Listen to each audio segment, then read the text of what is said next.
Yo, what's cracking, Jack? At a live show today. Not a ton to get to. There's only 5 games in the association. We have no NFL games today. We're going to start doing some NCAA basketball on the live shows. Probably start doing that after Thanksgiving. Tomorrow's live show, I'm going to do. We're going to go through the NFL games for Thursday, Thanksgiving. That's the only day we're not doing a live show is Thanksgiving. Other than that, every weekday from now until the end of eternity.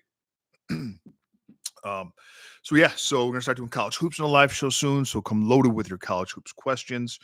Only 5 games in the association today to go through. So we're gonna go through a bunch of bets, props that I like for each and every one. Be a little bit shorter of a show today. Let's recap yesterday. We were 1-2 in the NFL. Our Justin Herbert under 0.5 interceptions for plus money hit. We were off on the Chargers and the under. So we were 1-2 there. We were 1-2 on college hoops. We were 6-5 in the NBA. Remember, this is the combination of YouTube plays and members plays. So overall yesterday, we were 8-9, down 1.8 units. That's not too bad for a losing day, but we want to get back into the green to end November, and I think we do that today. Here we go. Game one we're going to look at is the Bulls and the Wizards. Here are some things that have been hitting pretty frequently, pretty regularly lately. I dug through these to give you some ideas of where to go. And, NBA is my favorite sport to bet player props because the players are on the field the entire time. So when you look at the averages, look at their numbers, it's it's most true to how they're going to perform. Whereas if you look at an NFL, in the NFL, a receiver might average such and such receptions, targets, or yards, touchdowns, but you don't know the ball's going to be thrown to them, right? You don't know the running back if they're going to be on the field, if they're going to go with different packages throughout the game as the game changes. With the NBA, you know pretty much that players are going to be on the court for the coaches are pretty true to the rotations, 22.7 minutes, 31.8, 10.9. So you can get a truer assessment of where the players are going to end up in the NBA. That's why I like it. First game of 5, Bulls Wizards. Here's some things I like. There's some things that have been hitting. Malcolm Brogdon, man, he's a ball hog, isn't he? The Wizards, since he's been back, he's been pulling the trigger. He is over 17.5. That's his line today for points and rebounds in 10 of his last 13 games. Zach LaVine of the Bulls has been over 2.5 3-pointers in 5 of his last 6 against teams in the bottom 10 in 3 points allowed, of which Washington is 25th, 5th worst. Bilal Coulibaly, one of the plays I took today, the Washington Wizards, over 12.5 points in 4 of his last 5 against bottom 10 defenses in terms of points allowed, of which Chicago is the worst. They allow more points than anybody in the association. Washington's an interesting team because they have a ton of young talent like Bali, Sar, Kispert. Then they have Kuzma and Poole kind of, they have Bub Carrington. Then they have Kuzma and Poole kind of bumping around there. And the best thing to do with Washington is to fade those guys like Kuzma and Poole, with the exception of Brogdon because he's a ball hog, because they're really trying to develop their young guys. So I just talked about minutes and understanding what teams are going to do. But those young guys are blowout proof essentially because they leave them out there. That's why I like Coulibaly so much for his points, because he's out there, he's shooting, he plays great defense. So they're going to leave him out there no matter what, just to, pester the other team's star players. He had a great game against Jason Tatum the other day. It was kind of funny to watch him lock down Tatum. But Coulibaly over 12.5 points. I really like. They're a very interesting team. Staying with Malcolm Brogdon, he's over 4.5 assists and rebounds in 10 of his last 13. So he's stuffing the stat sheet. Even though he's a ball hog, he's stuffing the stat sheet. Okay, when he's making those threes or coming out to the perimeter a little bit and defending him, that's where he's getting his assists. Zach LaVine over his line today of 23.5 points in 4 of his last 5. Corey Kispert with the new mustache over 11.5 points in 10 straight games against bottom 10 defenses, averaging. Here's a great play today. Corey Kispert, I'll say that again, it's worth it. against bottom 10 defenses in terms of points allowed, of which Chicago gives up the most. Kisper's been over his line of 11.5 points in 10 straight games with an average of 18.2. He's averaging 18.2 against bottom 10 defenses. We got a line today of 11.5. I would take that. Before we move on, is there anything in the comments quickly that you guys want me to look at, assess, or talk about for the Bulls Wizards that we haven't gone over? Sharon, I know you got something.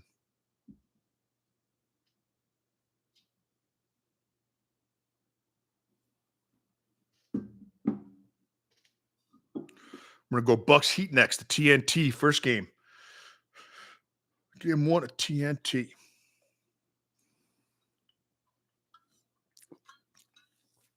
All right, moving on to the Bucks and the Heat. Now, there's not a ton to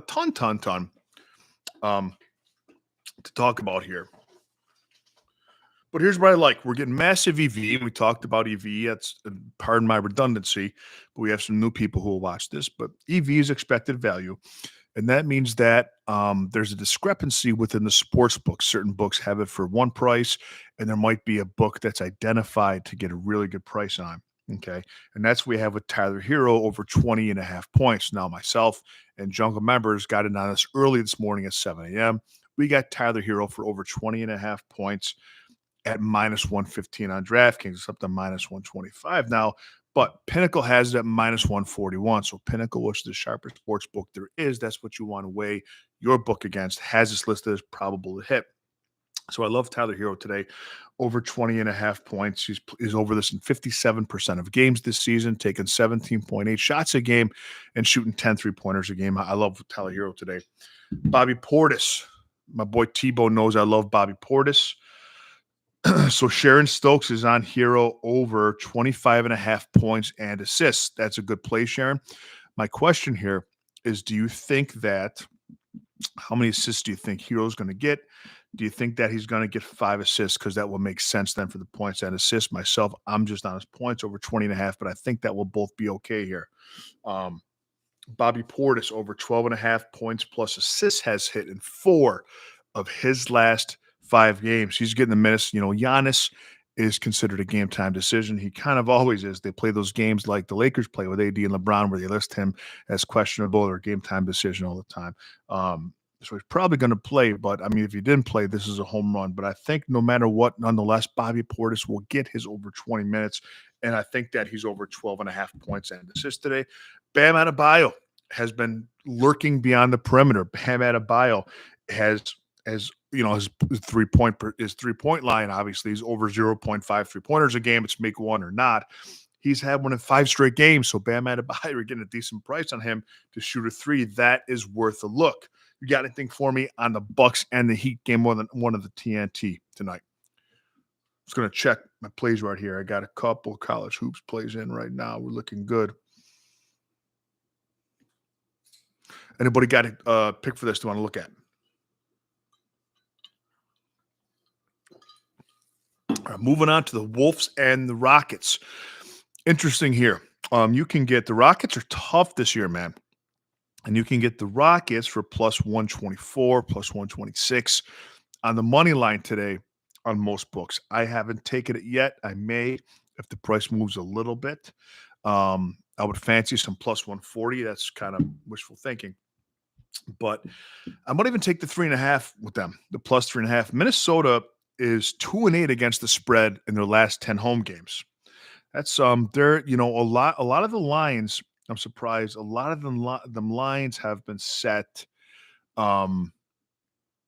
based on last year's Wolves team. Anthony Edwards is playing a little bit lazy. I think they're missing Cat. I think they're really feeling the absence of Karl Anthony Towns a little bit.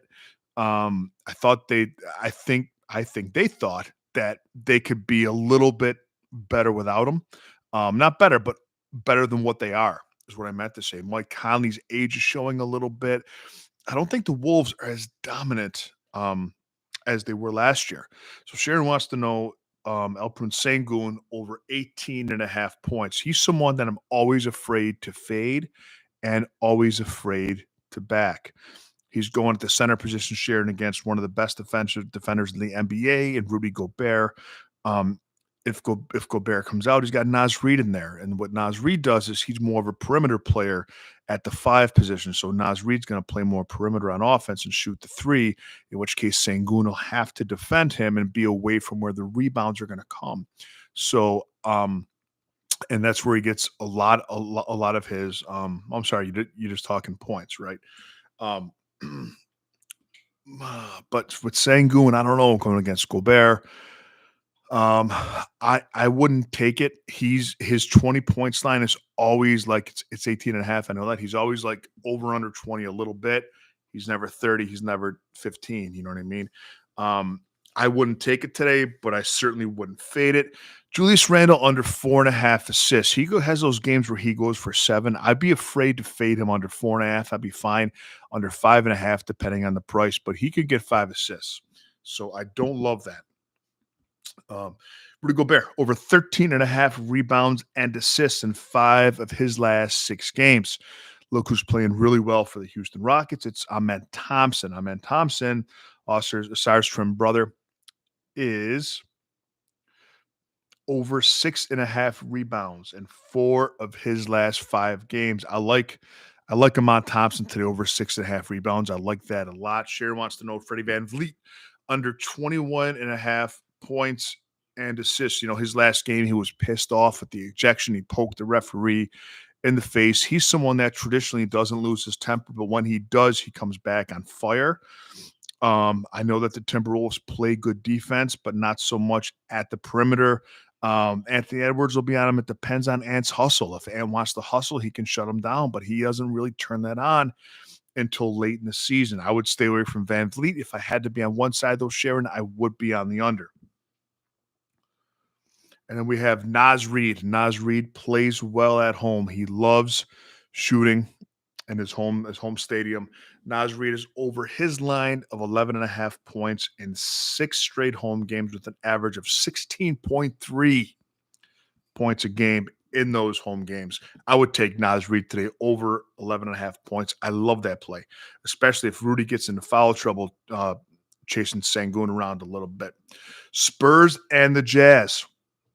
Maybe my favorite play on the board, and this just shows you that I bet with my head and not my heart because I'm fading my boy, my Gumbayano, Johnny Collins. I love that cat.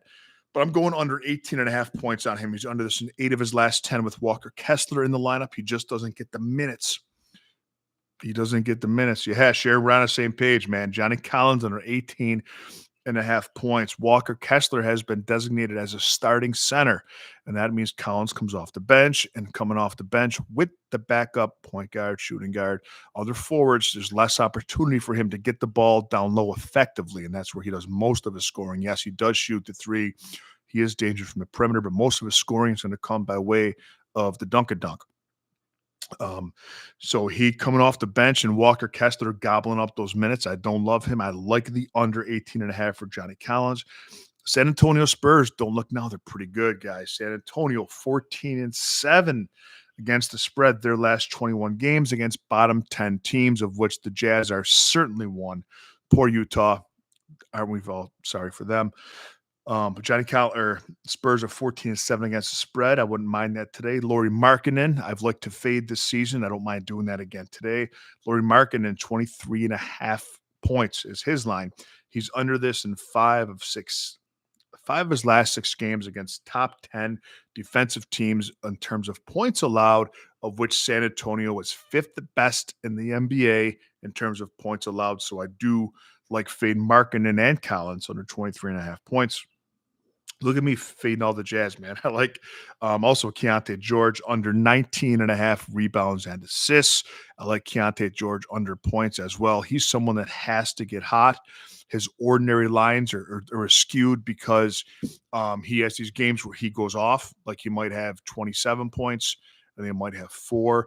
And Keontae George is a streaky shooter. So if you're on the regular with him, you're better off fading him because his lines are adjusted based on like those high ones. So when you look at these, it's pretty good. Like if you have tools like outlier.bet or if you have OddsJam, things like that, or spreaddoc.com, you can take a look and you can you can get a good picture instead of the average, click the median, and you'll get a better idea of what players are because that throws out the highest and the lowest one of each of those.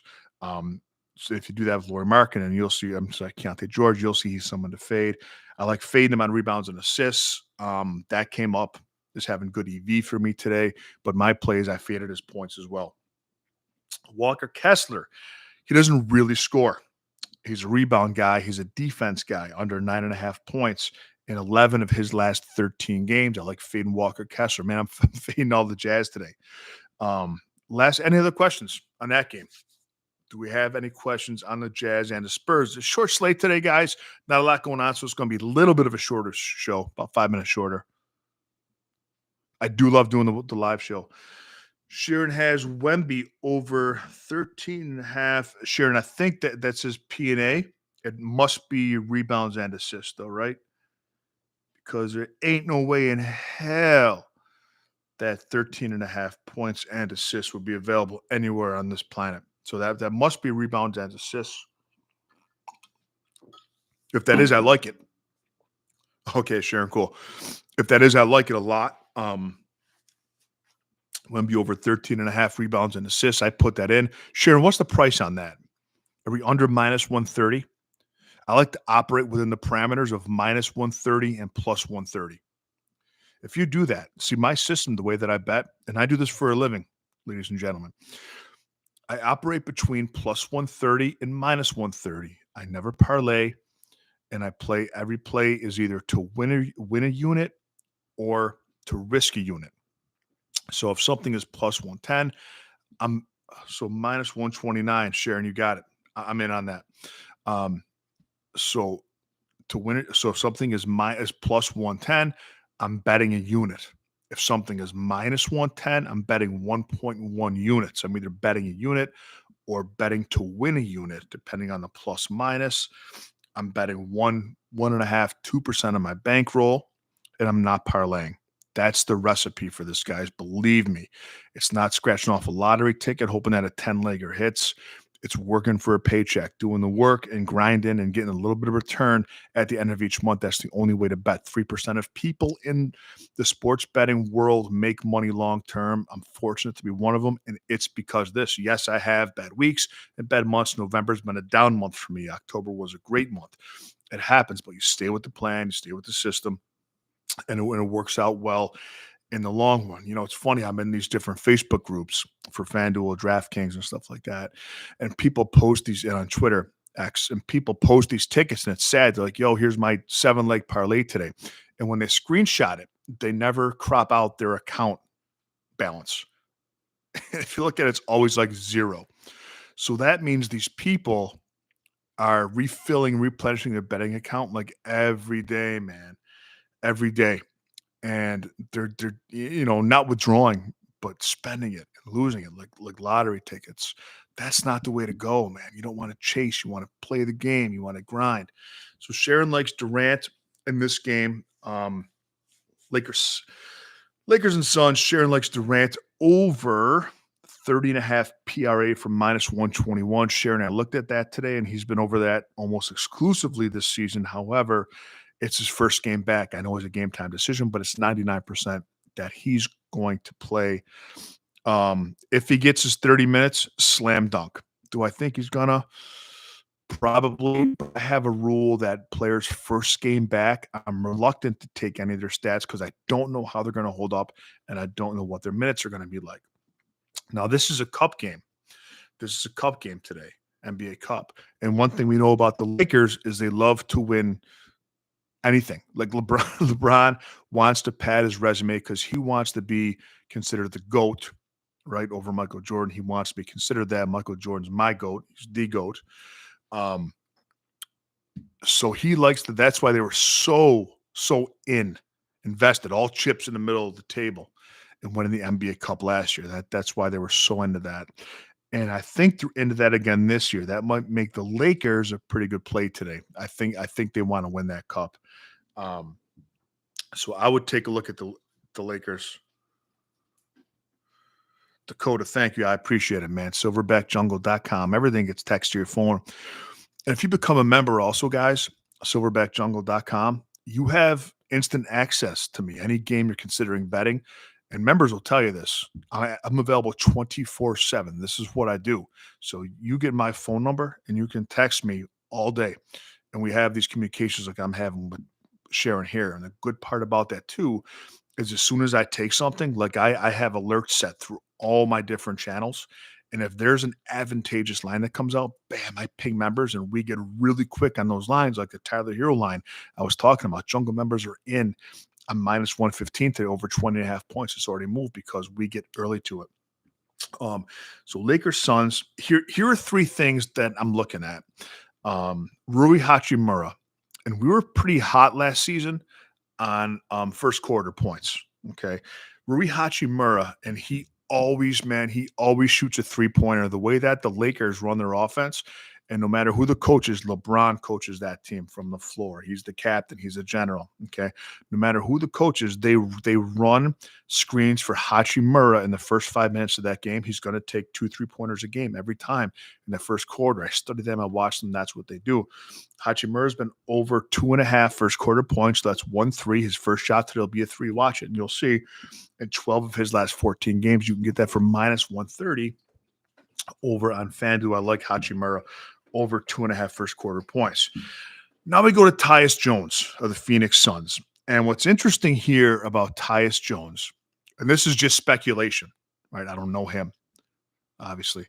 I do have a good story about Rui Hachimura. I'm going to tell you another time. Involves a plane, and I'm kidding.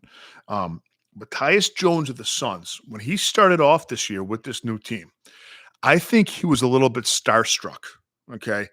Bradley Beal, Kevin Durant, Devin Booker. I think that Tyus Jones was a little starstruck. He's coming from Washington, where he was, or I'm sorry, Memphis. He was kind of, a little bit more the man. Thank you, brother. Appreciate it. He was coming from a place where he was kind of the man. Okay. And he was submerged with all these stars. And Tyus Jones, if you look at his lines early on with assists, with points, with everything, were kind of high. And then the books adjusted because he wasn't really, it seemed like he was just kind of, fitting in. Now, when Durant and Beal went out, Tyus Jones started soaring. He became himself. He got confident. He was playing unfiltered. And we cashed a lot. Jungle members not cashed a lot on Tyus Jones over assists for plus money. One game we had plus over 6.5 assists, plus 130 at 10. But now I wonder, with Durant and Beal back, I wonder what that's going to look like. And I think this is a good spot to fade him. And there were two places where I would do that. Over 2.5 rebounds. He's under this in 4 of his last 5 games. He plays the perimeter. Okay. He plays a perimeter. I would also fade his points plus assists because I don't think he's going to be facilitating the same way that he was with Durant and Beal out. Both those guys will be back today for the Cup game. I know they're playing grab-ass games where they're questionable or game-time decisions, but I think that Durant and Beal are back. Sharon thinks so too. Fade Tyus Jones wherever you can. All right. That's our 5 games, Silverback Nation. Any questions before we wrap it up for today? And again, tomorrow, we're going to go over the entire NBA slate. We're also going to go over the Thanksgiving games. Bad games, but those are good for betting props.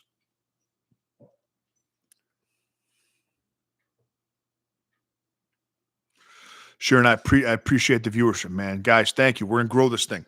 I'm one of the new guys on the block,